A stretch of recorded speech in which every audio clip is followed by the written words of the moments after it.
Ya paling lama yang tadi yang 2 hari gak tidur. Itu rasanya gimana? Orang tua tahu dari dulu tahu kok aku main game, kayak aku main berapa jam juga tahu. Kalau udah kelebihan ya udah disita itu. Jadi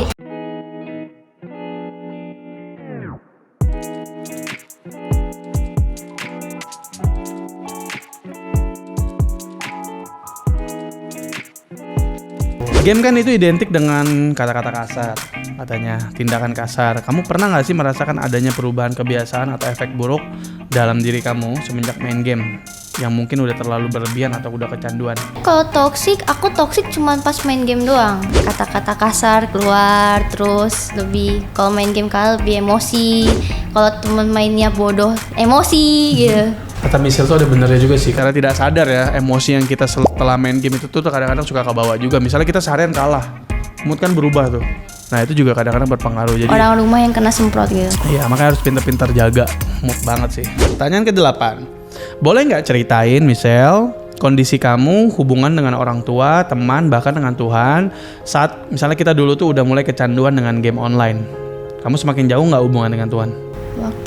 Waktu kecanduan jauh sama semua sih, jauh sama teman, jauh sama orang tua, jauh sama Tuhan. Pokoknya kayak ibaratnya mengisolasi diri. Orang-orang di sekitarku tuh kayak semua ngomong kenapa jadi lebih cuek, lebih apatis gitu-gitu. Terus kenapa orang gue cuma main game mikirnya kayak gitu kan. Kalau diajak jalan males. Terus kalau diajak ngomong pas main game mungkin lebih emosional. Jadi kayak ibaratnya kayak mungkin ngebentak ya pas lagi main game, tapi diajak ngomong kayak apa sih, sabar lah ya ibaratnya gitu. Terus banyak hal-hal buruk deh pas kecanduan game, terus jauh sama orang tua. Terus ya udah berantem, saya nggak ngomong sama orang tua seminggu, diem-dieman.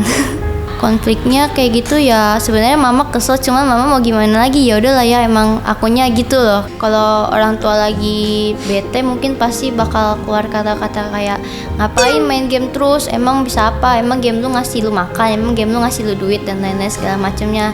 Dari situ jadi ada motivasi tambahan buat seriusin game ini, karena kan ngeliat pro player lain kan digaji gitu. Jadi mau buktiin ke orang tua bahwa hobi aku nih, game aku nih bisa ngasilin, aku bisa menghasilkan dari hobiku gitu.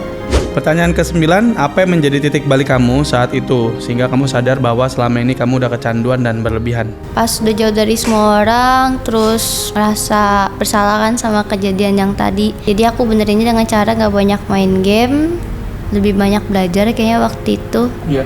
Sisanya orang tua mendekatkan diri ke aku, terus aku ke gereja, ya mau buka diri juga ke teman sekolah. Kalau gue juga dulu pas udah ngerasa kecanduan gitu, sebenarnya kita dulu tuh kayak kecanduan itu tuh tanpa sadar nggak sih, Sel? Iya, nggak sadar. Dulu tuh pas titik baliknya tuh ngeliat kayak gue udah kuliah nih, habis kuliah gue ngapain ya? Kalau misalnya gue main game, apa yang bisa menghasilkan dari game ini? Ketika gue ada pikiran kayak gitu, ya gue udah langsung mulai cari kerja tuh. Dulu gue nge-MC segala macem karena gue juga suka main game. Kayak gue nge-MC di e-sport, nge-MC di game.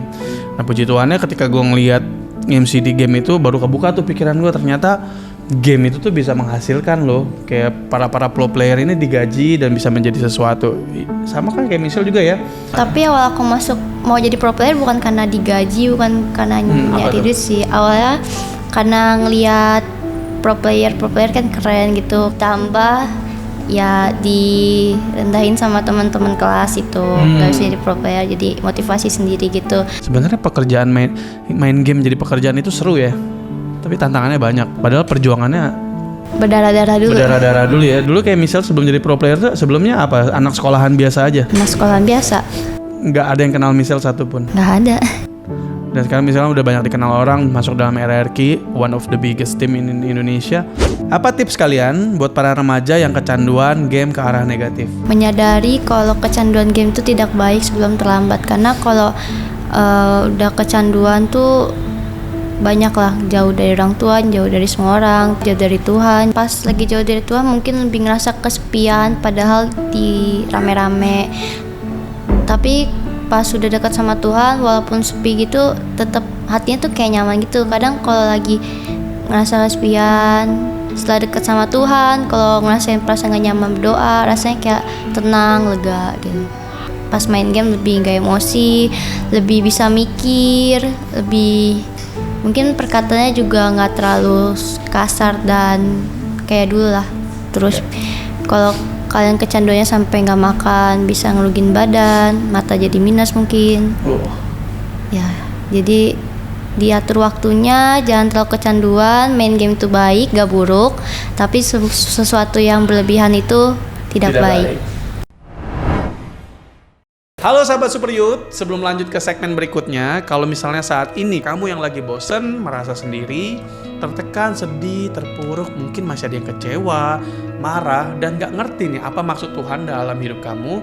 Mungkin juga kamu ngerasa masalah kamu tuh kayaknya banyak banget. Mungkin masalah dari keluarga, dari orang-orang tua, kakak adik, di sekolah, teman, atau guru, mungkin di dalam lingkungan kamu, dan kamu ngerasa gak ada yang peduli nih sama kasih dukungan juga buat apa yang kamu lakukan. Guys, kamu bisa hubungi nomor yang ada di bawah ini.